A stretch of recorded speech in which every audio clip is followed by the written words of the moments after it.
Les jeunes ne savent plus écrire. Eh bien, c'est faux. Imaginez, on n'a probablement jamais écrit autant qu'aujourd'hui. Chaque année, plus de 2 milliards de messages SMS sont envoyés en Suisse uniquement. Et c'est sans compter tous les WhatsApp que l'on s'échange. Oui, mais encore faudrait-il qu'ils fussent bien écrits, ces messages. Évitons les préjugés et décrivons les pratiques telles qu'elles sont. C'est ce qu'un projet interuniversitaire s'est proposé de faire. Étudier comment vous écrivez vos messages. Vous, madame, ou vous, monsieur. Vous espionnez nos communications. Mais non, ce sont les utilisateurs eux-mêmes qui nous ont fait don de leurs messages afin que nous puissions les étudier. Dans le cadre de ma thèse, je me suis plus particulièrement intéressé à la tendance qu'avaient certains parmi vous à agrémenter leurs messages de petits morceaux d'anglais, d'italien, d'allemand et même de suisse allemand.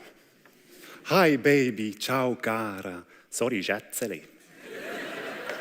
Anyway, j'ai systématiquement analysé les pratiques plurilingues dans plus de 8000 messages. Et ce que j'ai pu voir, eh bien, c'est que certains parmi vous sont de sacrés bricoleurs linguistiques. Pourquoi des bricoleurs? Eh bien, d'abord, le bricoleur, c'est un débrouillard qui se sert des éléments qu'il a sous la main pour faire ce qu'il a envie de faire là, sur le moment. Il s'oppose au bilingue architecte qui, lui, manipule avec aisance différentes langues en construisant des phrases complexes. Le bricoleur, lui, utilise ça et là des petits morceaux d'autres langues. 2% des mots sont concernés, pas de quoi mettre en danger la beauté de notre langue.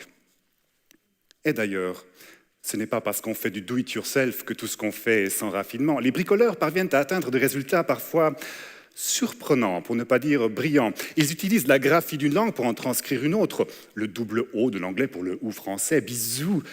Ils utilisent des symboles compréhensibles par tous. N8 devient nuit, night ou nacht. Ils imitent par la graphie des prononciations exotiques, des prononciations locales aussi. Adieu, bonjour, profite bien du Sud. Mais qui sont donc ces bricoleurs? Eh bien, ils sont plutôt jeunes, moins de 25 ans, et de façon intéressante, ils indiquent ne pas utiliser différentes langues dans leur pratique quotidienne. Un plurilinguisme de non-plurilingue, donc.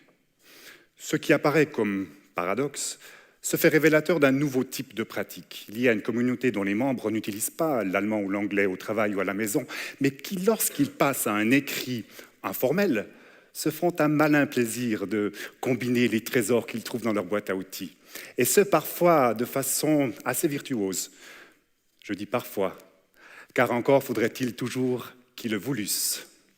Merci.